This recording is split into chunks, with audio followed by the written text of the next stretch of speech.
طلسم دادی از قلم ایم اے راحت۔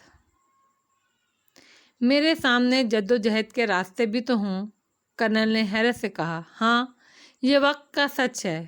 تب میں آگ کے سمندر میں بھی چھلانگ لگا سکتا ہوں۔ مجھے بتاؤ، اب مجھے کیا کرنا ہے؟ ہمیں یہاں سے آگے کا سفر کرنا ہوگا، لیکن خود کو بدل کر۔ بہت سی کٹھن منزلیں آئیں گی، لیکن سب ٹھیک ہو جائے گا۔ میرا علم یہی کہتا ہے۔ یہ سفر اب تمہارے لیے مشکل نہ رہے گا۔ میرے ساتھ آؤ، اس نے کہا اور اٹھ کھڑی ہوئی۔ کرنل اس کے ساتھ چل پڑا۔ اس غار میں چلے جاؤ، یہاں تمہارے لیے لباس بھی ہے اور بندوق بھی۔ جاؤ، تیار ہو کر آ جاؤ۔ اس نے ایک چٹانی غار کی طرف اشارہ کر کے کہا، جو کچھ فاصلے پر تھا، اور کرنل خاموشی سے اس طرف بڑھ گیا۔ اس نے اس سچائی کو مان لیا تھا کہ ان پراسرار جنگلوں کی کہانیاں اس کی سمجھ میں نہیں آ سکتیں۔ غار میں ایک شکاری لباس، ایک عدد رائفل اور اس کا میگزین موجود تھا۔ نئے لباس نے جیسے کرنل کو نئی زندگی دی تھی۔ یہ لباس اس کے بدن پر اس طرح آیا جیسے اسی کے لیے تیار کیا گیا ہو۔ وہ باہر نکلا تو ایک اور حیرت انگیز منظر اس کا منتظر تھا۔ ایرا 2 گھوڑوں کی لگامیں تھامے کھڑی تھی۔ اس کا لباس بھی بدل گیا تھا۔ بال جوڑے کی شکل میں باندھ لیے گئے تھے اور وہ جدید زمانے کی کوئی عورت معلوم ہو رہی تھی۔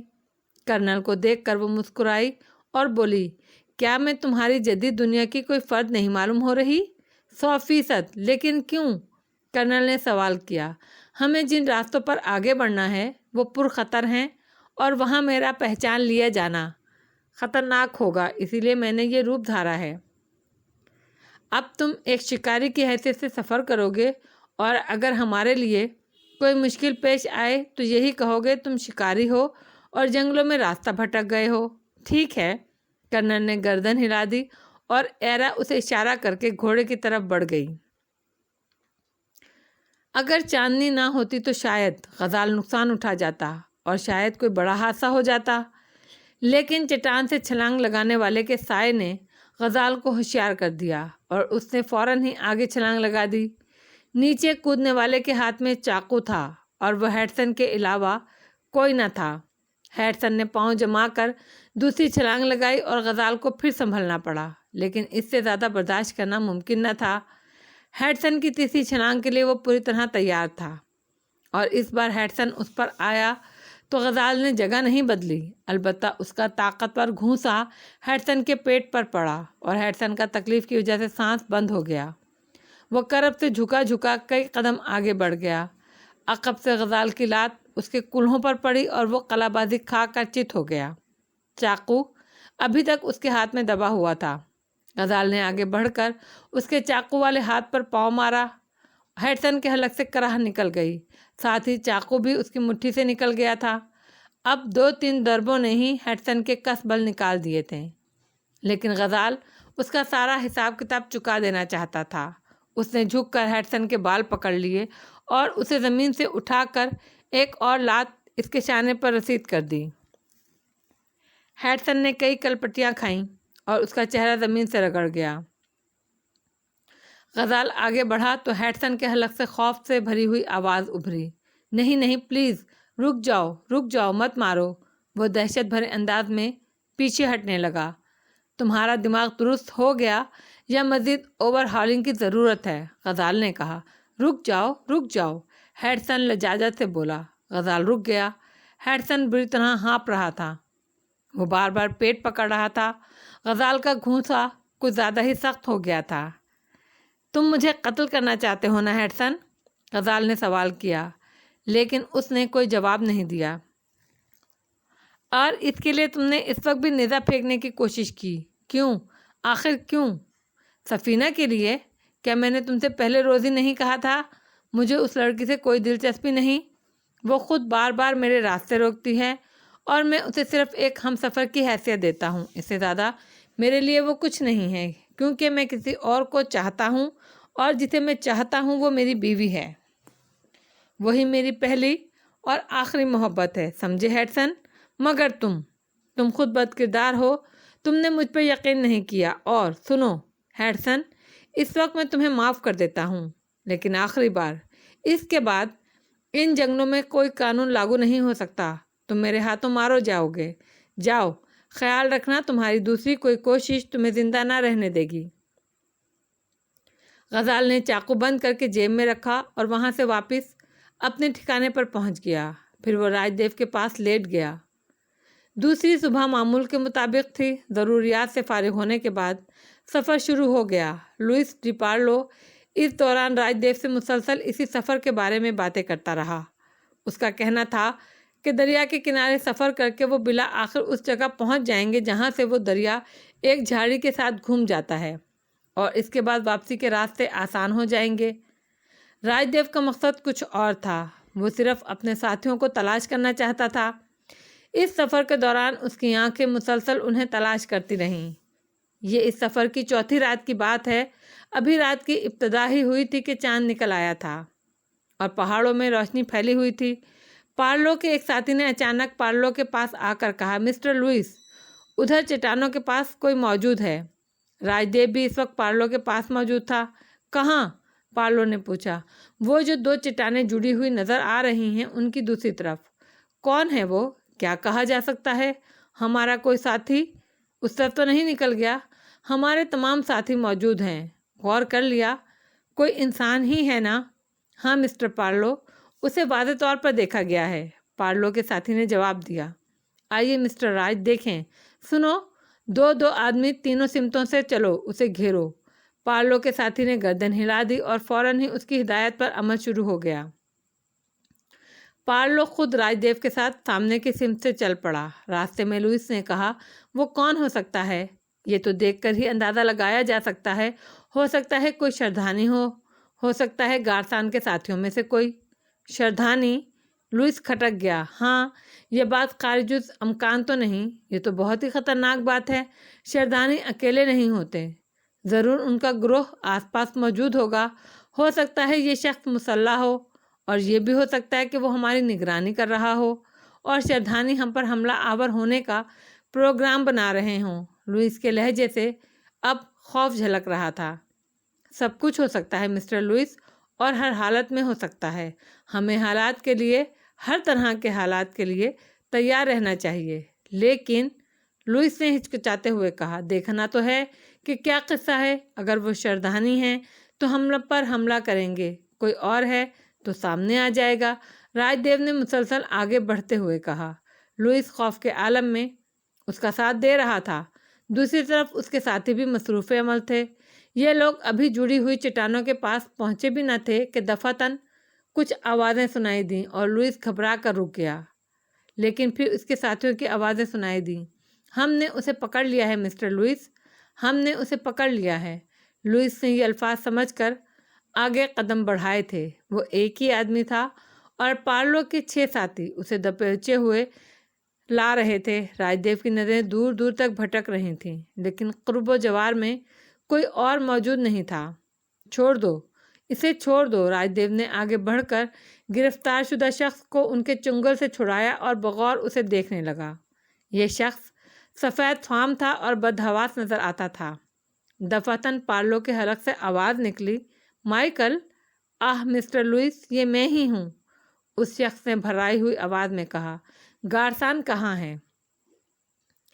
میں مر رہا ہوں، کئی دن سے بھوکا ہوں. میں مر جاؤں گا مسٹر لوئس، میری مدد کرو.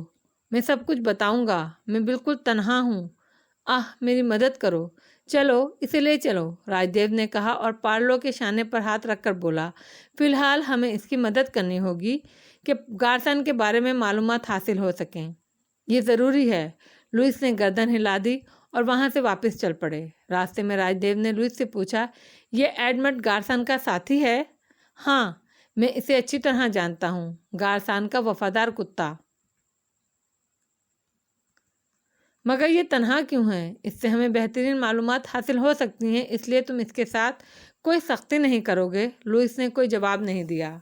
مائیکل کو خوراک دی گئی اور وہ کھا پی کر نڈھال ہو گیا. دوسری صبح ہی اس کی حالت اس قابل ہو سکی تھی کہ اس سے معلومات حاصل کی جا سکیں. مائیکل نے کہا، گارسن اب شردھانیوں کی قیدی میں ہے. اس کے ساتھ دوسری پارٹی کے بھی لوگ ہیں، راج دیو پارٹی کے لوگ. کیا؟ راج دیو اچھل پڑا. غزال کا چہرہ بھی سرخ ہو گیا۔ ہاں، وہ سب موت کے راستے پر چل پڑے ہیں، ان کی زندگی مشکل ہے۔ میں نے جان کی بازی لگا دی تھی اور فیصلہ کیا تھا کہ شردھانیوں کے ہاتھوں مرنا ہی ہے تو ان کی قید میں نہیں مروں گا بلکہ فرار کی کوشش کر کے مروں گا۔ میں ان کی بستی سے، ان کی قید سے نکل بھاگا۔ انہوں نے بہت دور تک میرا پیچھا کیا لیکن میں ان کے چنگل سے نکلنے میں کامیاب ہو گیا۔ گارسان شردھانیوں کی قید میں کیسے چلا گیا؟ یہ سوال لوئس نے کر ہی ڈالا۔ جواب میں مائیکل نے کہانی اس وقت سے سنائی جب چٹانی موڑ سے شردھانیوں نے راج دیو پارٹی کا پیچھا کیا تھا اور گارسان نے ان لوگوں کی مدد کی تھی۔ پھر راؤ سکندر اور گارسان مل گئے تھے اور یکجا ہو کر آگے بڑھے تھے، یہاں تک کہ ایک رات شردھانیوں نے چالاکی سے ان پر حملہ کر کے انہیں گرفتار کر لیا، اور اس کے بعد مائیکل نے شردھانی بستی کے حالات اور ان کے عزم کے بارے میں بتایا تھا۔ پارلو کے رونگٹے کھڑے ہو گئے۔ اس نے تھوک نگلتے ہوئے کہا، تو اس طرح وہ لوگ ان کے اعضاء حاصل کریں گے؟ ہاں، ان کے سردار کا یہی فیصلہ ہے۔ ہمارا ایک ساتھی ان کا شکار ہو بھی چکا ہے۔ وہ شردھانی بستی یہاں سے کتنے فاصلے پر ہے؟ لوئس نے گھبرائے ہوئے انداز میں کہا، یہ دریا یہاں سے کچھ آگے چل کر 2 شاخوں میں بڑھ جاتا ہے۔ اس کی بائیں شاخ کے ساتھ چلتے ہوئے وہ بستی آ جاتی ہے اور دائیں شاخ اسی راستے پر آ جاتی ہے جدھر سے ہم لوگ ادھر آئے تھے۔ مائیکل نے جواب دیا۔ راج دیو، دائیں شاخ، لوئس بولا۔ میں نے کہا تھا نا، اس سے کوئی فائدہ ہی حاصل ہو سکتا ہے، راج دیو نے کہا۔ لوئس دیر تک مائیکل سے باتیں کر رہا تھا، پھر اس نے کہا، تم کیا چاہتے ہو؟ کاش زندگی میں ایک بار اس منحوس جنگل سے نجات مل جائے، صرف ایک بار۔ میں ہمیشہ آپ کا احسان مند رہوں گا مسٹر لوئس۔ خزانے کے لالچ میں ہم سب نے اپنی زندگیوں سے مذاق کیا ہے۔ یہ مذاق کتنا خوفناک ہے، مائیکل نے کہا۔ چلو سفر کی تیاریاں کرو، ہمیں اس دوشاخے سے نکل جانے کے لیے سخت محنت کرنا ہوگی۔ ہمیں واپسی کا راستہ نظر آ گیا ہے، لوئس نے کہا، اور سب تیاریاں کرنے لگے۔ یہ سفر آج تک کے سفر سے دگنا تیز رفتاری سے کیا گیا اور عام دنوں کی نسبت کئی گھنٹے مزید جاری رہا۔ رات کو 10 بجے کے قریب قیام کیا گیا تھا۔ ہر شخص تھکن سے نڈھال ہو گیا تھا۔ الٹا سیدھا کھا پی کر سب لمبے ہو گئے۔ غزال اس دوران خاص طور سے ہیڈسن کا جائزہ لیتا رہا۔ ہیڈسن شرمندہ سا تھا اور اس نے غزال سے آنکھیں نہیں ملائی تھیں۔ پتہ نہیں اس کی سوچ کیا تھی۔ راج دیو غزال کے پاس ہی لیٹ گیا تھا اور چاروں طرف خاموشی چھا گئی تھی۔ راج دیو نے سرگوشی کے انداز میں غزال کو آواز دی، سو گئے غزال؟ نہیں انکل۔ تم نے پوری کہانی سنی؟ ہاں، غزال نے آہستہ سے کہا۔ راؤ سکندر اور ہمارے ساتھی زندہ ہیں۔ یہ خبر ہمارے لیے کس قدر مسرت آمیز ہے۔ وہ شردھانیوں کی قید میں ہیں، یہ اطلاع پریشان کن۔ لیکن کیا ہم انہیں مرنے کے لیے تنہا چھوڑ دیں گے؟ کیا عمدہ بات ہے کہ اگر اس جدوجہد کا انجام موت ہے تو ہم سب ساتھ ہی مریں گے۔ کیا تم مجھ سے اتفاق کرتے ہو؟ غزال، آپ مجھ سے سوال کر رہے ہیں انکل؟ ہاں، مجھے یہ سوال نہیں کرنا چاہیے تھا۔ خیر چھوڑو، مائیکل نے جس دوشاخے کا حوالہ دیا ہے وہاں پہنچ کر ہم خاموشی سے ان سے جدا ہو جائیں گے اور بائیں سمت چل پڑیں گے۔ ظاہر ہے مائیکل ہماری رہنمائی نہیں کرے گا، وہ ان لوگوں میں واپس نہیں جائے گا، تاہم شردھانی بستی تلاش کرنے میں ہمیں زیادہ وقت نہیں لگے گا۔ اس جدوجہد میں میں بھی تمہارا ساتھ رہنا چاہتا ہوں دوستو۔ ایک اور سرگوشی سنائی دی، اردو ہی زبان تھی۔ وہ دونوں ششندر رہ گئے، ان کی گردنیں ایک ساتھ گھوم گئی تھیں۔ وہ حشمت بے تھا، پروفیسر حشمت بے، خشک مزاج اور سپاٹ چہرے والا حشمت بے، جس نے اس دوران ایک بار بھی ان سے گفتگو نہیں کی تھی اور خود کو لیے دیے رہتا تھا۔ انہیں اندازہ نہیں تھا وہ ان کے اتنے قریب ہے۔ وہ ایک پتھر کی اوٹ میں تھا اور پتھر ان کے سرہانے تھا، جس کی وجہ سے وہ اسے نہیں دیکھ سکے تھے، اور پھر یہ اندازہ بھی نہیں تھا کہ لوئس کے گروہ میں کوئی اردو دان بھی موجود ہے۔ حشمت بے ان کے قریب کھسک آیا۔ اس نے کہا، حیران ہونے کی ضرورت نہیں، میں دنیا کی 6 زبانیں بول سکتا ہوں۔ مجھے معاف کرنا، میں نے بالکل نادانستگی میں تمہاری گفتگو سنی ہے، لیکن میری خوش بختی ہے اس وقت میں یہاں موجود تھا۔ آپ کیا کہنا چاہتے ہیں پروفیسر حشمت بے؟ راج دیو نے پوچھا۔ اس کے لیے تفصیل ضروری ہے مسٹر راج دیو۔ مجھے گارسان نے خزانے کے حوالے سے بلایا تھا اور پھر پوری تفصیل سے مجھے اس نے نقشے وغیرہ کی کہانی سنائی۔ ہم ان جنگلوں میں نکل آئے، لیکن گارسان کے اندر رفتہ رفتہ جنون پیدا ہو گیا اور میں اس کے خیال کے ساتھ لوئس کے ہمراہ نکل گیا کہ کسی مناسب جگہ لوئس کا ساتھ چھوڑوں گا۔ نقشہ میرے ذہن میں محفوظ ہے، میں ان نشانات پر سفر کر سکتا ہوں، مگر میں نے اندازہ لگایا ہے ہم تنہا کچھ نہیں کر سکتے۔ مجھے یہ بھی علم ہے تم لوگ بھی اسی مقصد سے نکلے ہو، اور اب مائیکل کی زبانی یہ تفصیل سن کر میں نے فیصلہ بدل دیا ہے۔ میں تم دونوں کی باتیں سن چکا ہوں اور اس جد و جہد میں تمہارا ساتھی بننا چاہتا ہوں۔ مجھے یقین ہے کہ حالات نے تمہارے ساتھیوں کو گارسان تک پہنچا دیا ہے، ورنہ تم لوگ اس سے تعاون نہ کرتے۔ ہم عارضی طور پر مل کر کام کرتے ہیں، اگر شیطانیوں کے چنگل سے نکل گئے تو گارسان سے علیحدہ ہو جائیں گے، بصورت دیگر جو بھی ہو۔ لوئس کے ساتھ فرار ہونے کی وجہ سے گارسان تمہارا دشمن بن گیا ہوگا پروفیسر، مجھے اسے محفوظ رکھنے کی ذمہ داری تمہیں لینا ہوگی۔ راج دیو نے غزال کی طرف دیکھا تو غزال نے کہا، ہمیں منظور ہے پروفیسر۔ شکریہ، مجھے یقین تھا، اور اطمینان رکھو میں تمہارے لیے انتہائی کارآمد ثابت ہوں گا۔ اگر ہمارا یہ سفر اسی رفتار سے جاری رہا جس رفتار سے آج کا سفر ہوا ہے تو کل شام تک ہم اس جگہ ہوں گے اور کل ہی رات ہمیں ان لوگوں سے الگ ہو جانا ہوگا۔ اس سلسلے میں کوئی خاص تیاری کرنی ہوگی؟ بالکل نہیں، بس احتیاط سے نکل جانا ہوگا۔ میرے ساتھ میری بیٹی سفینہ ہوگی اور بس، لیکن میں اسے بھی کچھ نہیں بتاؤں گا۔ کسی اور کو شریک راز کرنا خطرناک ہوگا۔ اوکے پروفیسر، ہم تیار ہیں۔ پروفیسر نے ایک بار پھر ان کا شکریہ ادا کیا اور پھر وہ آہستہ آہستہ کھسکتا ہوا ان سے دور چلا گیا۔ اس نے اسی وقت سے احتیاط شروع کر دی تھی۔ سوری انکل، اگر آپ مجھ سے متفق ضرور ہوں گے، اگر ہم اس کی بات تسلیم نہ کرتے تو یہ ہمارا مخالف بھی ہو سکتا تھا اور لوئس کو ہمارے ارادے سے باخبر کر سکتا تھا۔ ہاں، میں سمجھ گیا تھا، راج دیو نے کہا۔ دوسرے دن پھر سفر شروع ہو گیا۔ آج بھی لوئس نے سفر کی رفتار تیز رکھی تھی اور جلد از جلد اس علاقے سے نکل جانے کی کوشش میں کسی کو بھی سست رفتار نہیں ہونے دیا جا رہا تھا۔ مائیکل رہنمائی کر رہا تھا، اور جب شام کے جھٹپٹے فضا میں اترے تو دور سے ان دو شاخے کو دیکھ لیا گیا۔ سب تھکن سے چور ہو گئے تھے اور اب آگے سفر ممکن نہیں تھا، اس لیے قیام کے لیے مناسب جگہ تلاش کی گئی، مگر یہ رات محتاط گزارنے کا فیصلہ کیا گیا، اور اس کے سلسلے میں لوئس نے اپنے ساتھیوں کو بہت سی ہدایات دی تھی۔ آگ روشن نہ کرنے دی گئی، پہرے کا بھی انتظام کیا گیا۔ موقع ملتے ہی پروفیسر نے راج دیو کے کان میں سرگوشی کی، ہم یہاں سے صبح 4 بجے کے وقت نکلیں گے۔ تھکن سے مغلوب لوگ اس وقت یقیناً بے سدھ ہوں گے۔ ٹھیک ہے، راج دیو نے اتفاق کیا۔ ضروریات سے فارغ کے بعد سب لوگ آرام کرنے لگے۔ لوئس نے رات کے ابتدائی حصے میں خود جاگنے کا فیصلہ کیا، اور یہ عمدہ بات تھی کیونکہ ان لوگوں کا دیر سے نکلنے کا ارادہ تھا۔ شردھانیوں کا خوف سب پر مسلط تھا، اس لیے وہ سکڑے سمٹے لیٹے ہونے کے باوجود سو نہیں سکے تھے، حالانکہ تھکن سب پر غالب تھی۔ ذرا سی آہٹ ہوتی تو لوئس دہشت زدہ ہو کر کھڑا ہو جاتا، آنکھیں پھاڑنے لگتا۔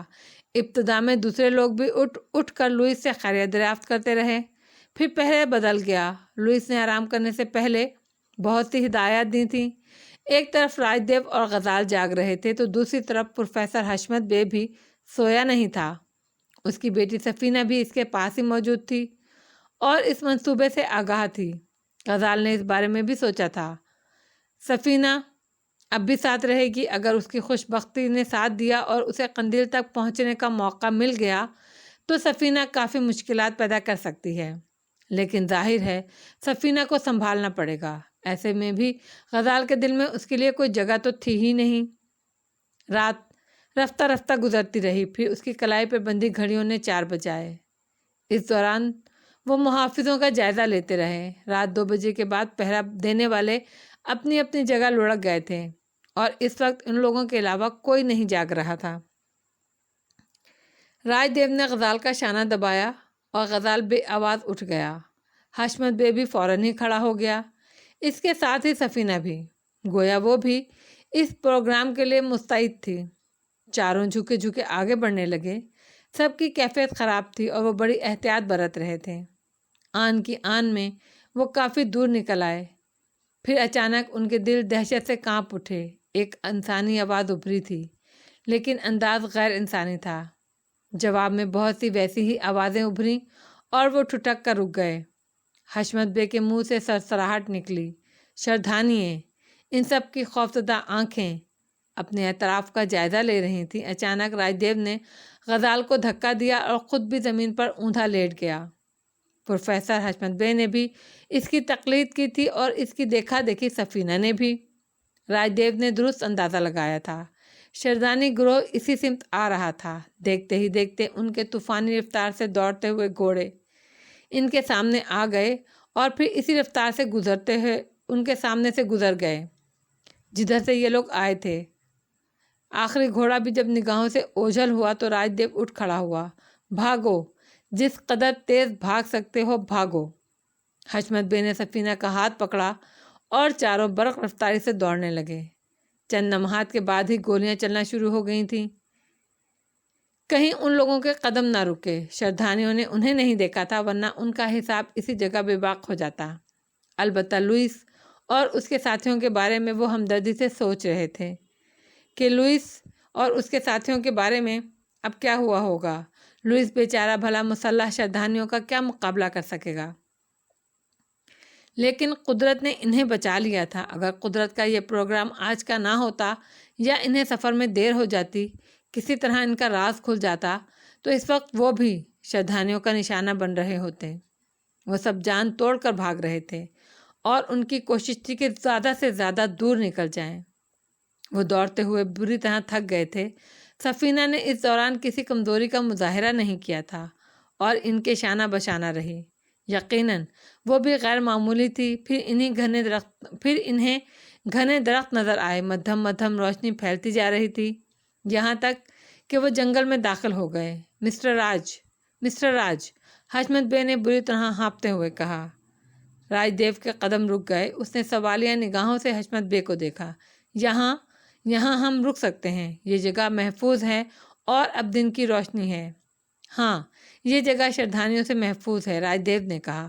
اگر ہم درختوں پر تو دوسروں کی نظروں سے؟ حشمت بے سانس درست کرنے کے لیے کوشش کرنے لگا جو ناکام ہو رہی تھی۔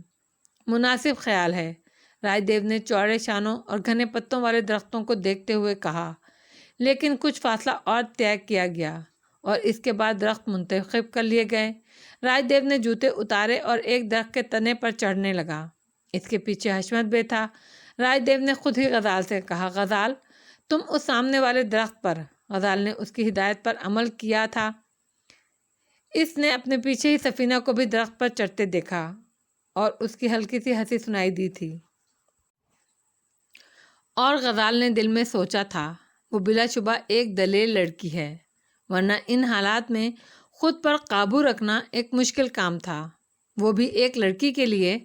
لیکن نہ تو اس بھاگ دوڑ میں وہ ان لوگوں سے پیچھے رہی تھی، نہ ان حالات کا اس پر کوئی خاص اثر معلوم ہوتا تھا۔